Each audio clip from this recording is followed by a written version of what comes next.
Star Wars 7x7 episode 2690.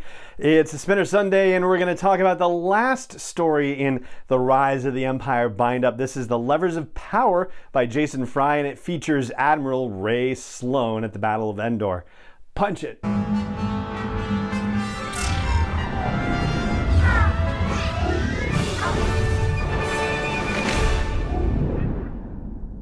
Hey Rebel Rouser, I'm Alan Voivod, and this is Star Wars 7x7, your daily dose of Star Wars joy, and thank you so much for joining me for it.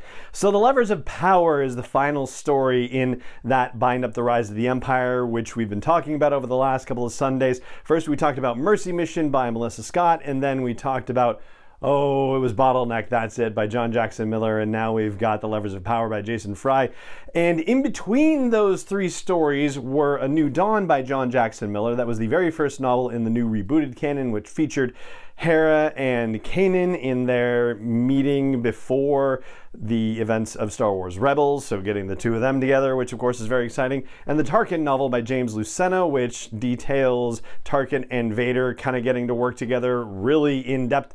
I mean, I'm sure they must have had something to do with each other prior to the events of the Tarkin novel. It still, takes place comparatively early in the Galactic Empire's times, but it's the story of them really kind of getting to know each other and their working habits and styles and likes and dislikes and all that fun stuff.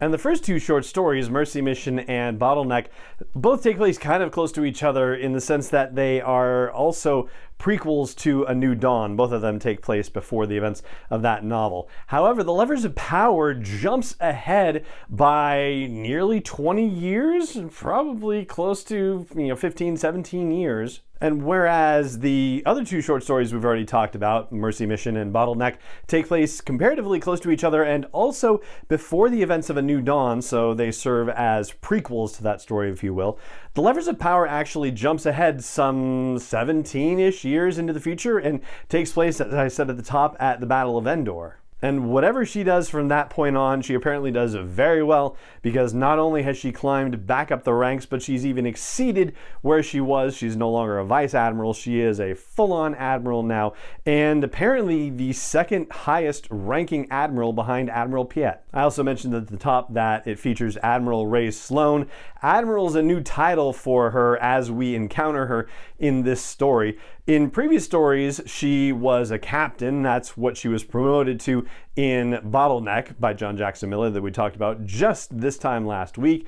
And then she's a captain in the events of A New Dawn.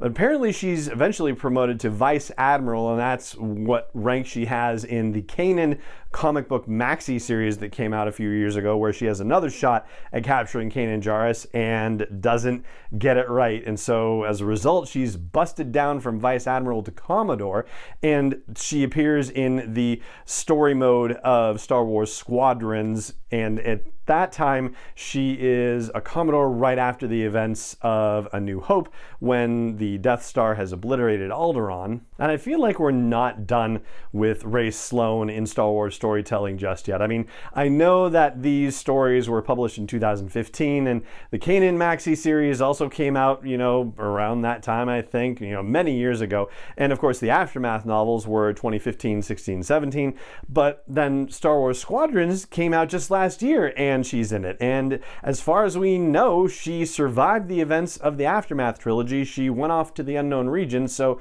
who's to say what she's up to after the events of the Aftermath trilogy? That's 5 ABY, and she's still kicking around. So yeah, I feel like we're not necessarily done with her just yet. Now, it's one thing to consider the other stories in which she's appeared and she's been written about by a lot of different Star Wars writers, but funnily enough, it's also about the connections as well. So there's a guy named Baylo who was a flight instructor, and Admiral Rae Sloane in this story is kind of reflecting on her mentors over the years, and Baylo is one. Baylo actually ties in to a story that was also written by John Jackson Miller called Orientation. It was a short story that appeared in Star Wars Insider, and that was actually a prologue to the Lords of the Sith novel by Paul Kemp.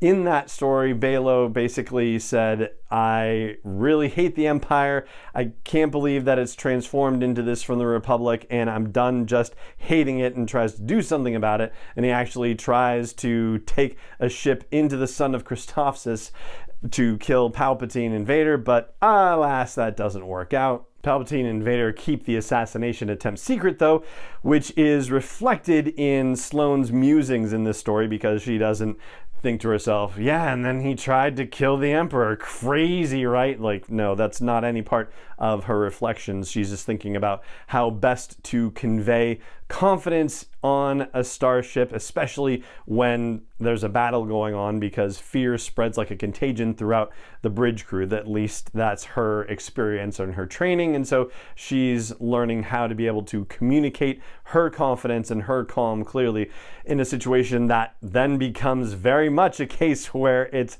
necessary to project that level of confidence and calm. And Count Vidian from Bottleneck and A New Dawn also come into play, where she is ruminating on the lessons that she learned from him, even despite the fact that he turned out to be really not good for the Empire, and that's a whole other story. And in the Levers of Power, she does something that nobody else in the Empire managed to do, at least as far as we know, which is figure out just what the rebels were up to outside of what was happening in the Emperor's throne room, right? The Emperor knew exactly what was going on, but he only told Piet to make sure that the rebels didn't escape. And, you know, this was a fun fact, that there are interdictors in the system. Those are the things that pull ships out of hyperspace and back into real space and then prevent them from jumping to hyperspace. So I'm sure I knew at some point that there were interdictors in the system preventing ships from leaving, and it wasn't just like, oh, there's a bunch of Star Destroyers out there, that's why they can't leave. But it was great to be reminded that that was the case. And we know they can't do everything in the movies, right? And certainly there's probably a little bit of, you know, after the fact stuff where as writers you can explore things that didn't get to be explored because you've had time to think about these things for 20, 30, 40 years or so forth. But in this particular case, Admiral Rae Sloane gets to step back and evaluate the tactics of the rebels and be aware situationally of what is going on in that whole Endor battle theater, and puts together the pieces and figures the rebels are actually acting sanely if you presume that they're stalling for time instead of not just trying to escape out of the system. But unfortunately, that realization comes a bit too late, as does her realization that if the Death Star is vulnerable, then the Executor is going to be the biggest ship and the biggest weapon in the Imperial arsenal, and they better guard that. But she's not fast enough to get back to the Executor and help defend that either. And once that's gone, well, all bets are off, and everybody is shocked on the bridge of her Star Destroyer, the Vigilance. And I like that in this story, and I think this is purposeful by Jason Fry, I don't know, maybe it's just me, but the Devastator gets name-checked specifically in this story. And the Devastator is, of course, the Star Destroyer that Vader was on when they were chasing down Princess Leia at the very beginning of A New Hope. Seems like a particular nod, to me at least. And that particular ship is listed as having taken heavy damage and not responding to comms, so probably not one of the ones that survives the whole affair. But the most fascinating part of the story is the fact that there's an Imperial Security Bureau agent on the bridge who is not supposed to be on the bridge and is ticking everybody off because he's on the bridge. And the fact that Rae Sloane has come to the conclusion that this is about to be a losing battle and that they have to get everybody out of the system that they can. Well, she's not going to be able to do that while this Imperial Security Bureau officer is questioning her loyalty and the loyalty of everyone else around. This officer has been questioning the loyalty of everybody since hearing that they weren't going to attack the rebels, that Piet was giving the orders not to attack the rebels, that it's coming from the Emperor. And it just highlights the notion that in these sort of, authoritarian fascist regimes, nobody can ever be loyal enough. Nobody can ever be patriotic enough.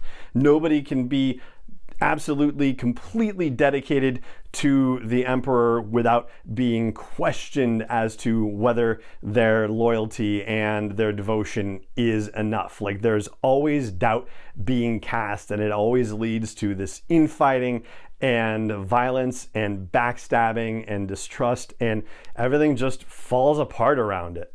So on the one hand, it's kind of a surprise and a shock when Sloane just murders the ISB agent in cold blood on the deck of her ship before ordering the jump to hyperspace. But on the other hand, kind of not a surprise, because this is what happens when loyalty is always going to be questioned and you just need to get stuff done. Not that murder is the answer in the real world to be able to achieve your aims, but yeah, you can certainly see how in this kind of fascist authoritarian system, that's exactly how things are going to play out from time to time. So I'll wrap this up by saying that I liked the story. I liked the way that Jason Fry showed Sloane's thought process in arriving at how bad things were about to be before the rest of the Empire on site saw it.